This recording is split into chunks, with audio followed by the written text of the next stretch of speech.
안녕하십니까. 일반 물리학 연습 문제 풀이 이제 29장 할 차례죠. 전류가 만드는 자기장에 대한 문제들을 풀어보도록 하겠습니다. 자, 1번이죠. 1번 전류가 만드는 자기장의 일절에 대응하는 거고 난이도가 중간인데요. 그 자기장이 그러니까 전하가 만드는 것이 전기장이었는데 전기장. 그럼 자기장은 누가 만드느냐 했을 때 역시 이것도 전하가 만들죠. 전하가 만드는데 전하가 가만히 있으면 전기장을 만들어요. 근데 전하가 움직이면은 전기장도 만들고 자기장도 만들게 되죠. 그래서 움직이는 전하가 만드는 그 물리 현상이 이제 자기장이 되는데 이 움직이는 전하의 대표적인 것이 전류가 되는 거죠. 전하의 흐름, 그죠?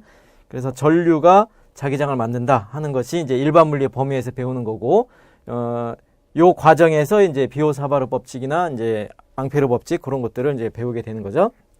배웠죠, 이미. 예.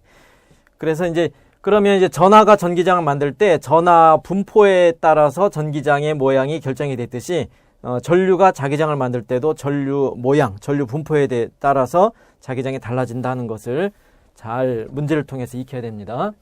자, 1번을 봅시다. 그림에 점 P1이 있고요. 점 P1은 전류 I 58.2mA의 전류가 흐르는 길이 L의 그 직선 도선에 수직 이등분선이 있어요. 수직 이등분선 위에 P1이 있고, 도선의 길이는 길지 않다. 무한히 긴 것이 아니다 하는 거고요. 그럴 때 I, 전류에 의해서 생기는 P1에서의 자기장의 A번 크기와 B번 방향을 구하여라. 그 다음에 C번은 R이 증가하면 자기장의 크기가 어떻게 되겠느냐 하는 거죠.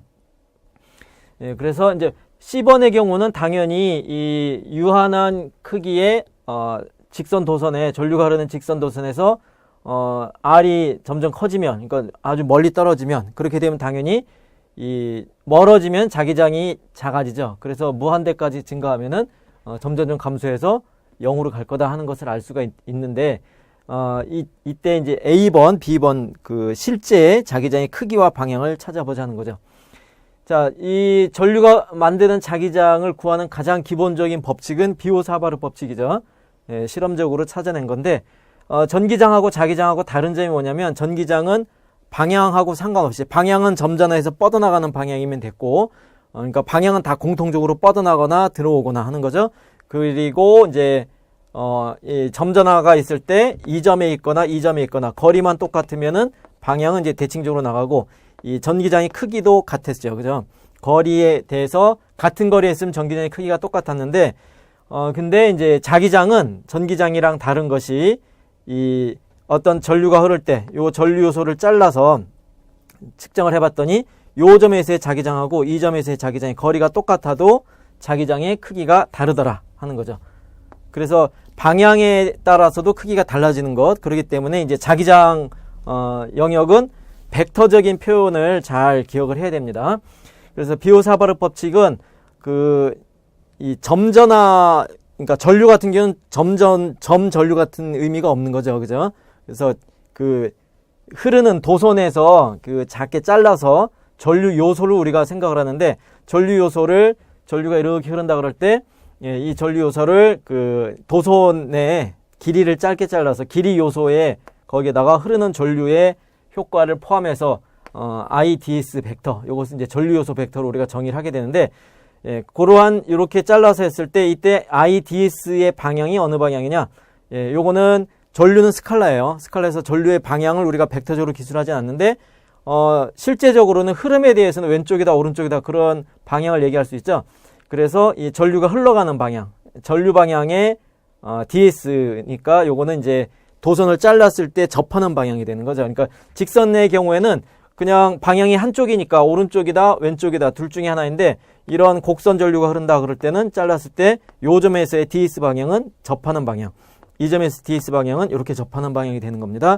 그래서 IDS는 도선에 접하면서 그 지점에서의 접선 방향이면서 전류가 흐르는 방향, 거기다 전류를 곱하고 길이 요소를 곱한 것을 전류 요소 IDS 그렇게 표시한 거죠. 예, 그래서 요 전류 요소가 만드는 자기장을 우리가 구하고 싶은 건데 그 자기장을 dB라고 표시했을 때 전류 요소로부터의 거리 R, 예, 요 R은 요 전류 요소로부터의 거리가 됩니다. 그래서 거리 R의 제곱에 반비례하고요. 그러니까 R 제곱에 반비례한다. 그거는 그 전기장이랑 비슷하죠. 역제곱 법칙. 그런데 이제 여기서 달라지는 게 뭐냐면 방향에 따라서 이 크기가 달라지는 거예요. 그래서 요 R 벡터. 그러니까 R 벡터는 뭐냐면 전류 요소로부터 관찰 지점까지의 위치 벡터가 되죠. 그래서 여기서 여기까지 가리키는 요 R 벡터에 대해서 R 캐럿이라고 표시했으니까 방향은 이 R 벡터 방향의 크기는 일자리 단위 벡터를 생각하는 거예요. 예, 그래서 R 제곱을 쓰기도 하고 요것을 그냥 R 벡터로 표시하고 싶다 그러면은 분모에다가 R 세제곱을 쓰고요. IDS 벡터 크로스 R 벡터로 써도 되죠. 그러니까 R 캐럿의 정의는 R분의 R 벡터로 표시할 수 있기 때문에 예, 그래서 세제곱의 분자에다가도 R이 하나 곱해져서 전체는 R 제곱에 반비례하는 꼴 그렇게 되는 거고요. 이렇게 쓰면 방향만 우리가 표시를 한 거다. 그렇게 이해하면 됩니다. 그래서 그 IDS 벡터하고 R 캐럿 벡터의 벡터 곱에 의해서 DB가 결정이 되는 거예요. 그러면 이제 방향을 확인해야 되고 또 크기도 보면은 이 벡터 곱이기 때문에 IDS 크로스 요 분자만 따지고 보면은 R 캐럿의 크기는 1이고 요 둘 사이의 각도 사인 세타로 곱해져야 되는 거죠. 이게 벡터 곱의 크기를 구하는 방법이죠.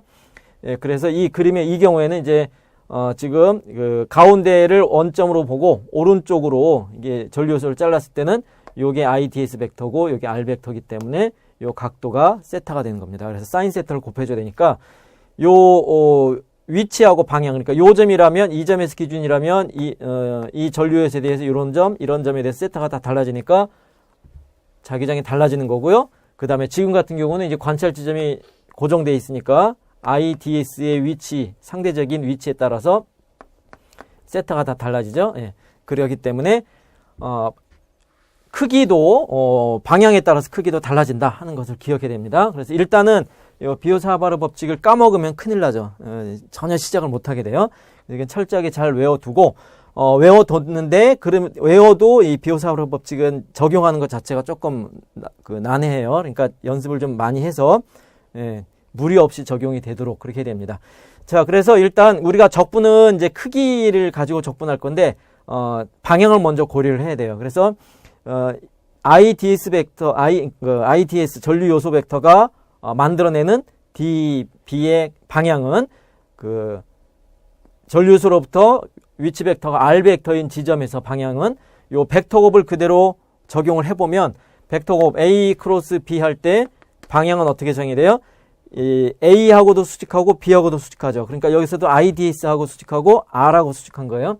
그럼 IDS가 있고 R이 있으면 이 두 벡터로 이루어진 평면, 그러니까 이 칠판면이죠. 칠판면에 수직하게 나오거나 들어가거나 하게 되죠. 그럴 때 벡터 곱의 정의가 앞에 벡터에서 뒤쪽 벡터로 앞에 벡터를 향해서 오른손을 펼치고 뒤쪽 벡터 B 벡터를 향해서 감아주면은 그때 엄지손가락이 벡터 곱의 방향이죠. 그러니까 여기서도 IDS 방향으로 오른손을 펼치고요. 그 다음에 R 방향으로 R 캐럿 방향으로 감아주면 엄지손가락이 나오게 되죠. 그래서 이 지점에서 나오는 방향에 DB 벡터가 생겨난다 하는 겁니다.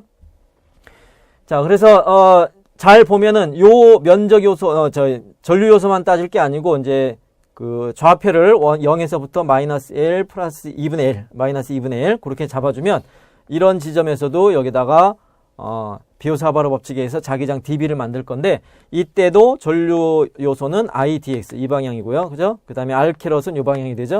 그러니까 이 경우에도 오른손 IDS 방향 오른손 펼쳐서 R 방향으로 감아주면은 나오는 방향이죠. 그러니까 이 경우에는 모든 전류 요소들이 만드는 자기장이 요 P1 지점에서 다 나오는 방향이다.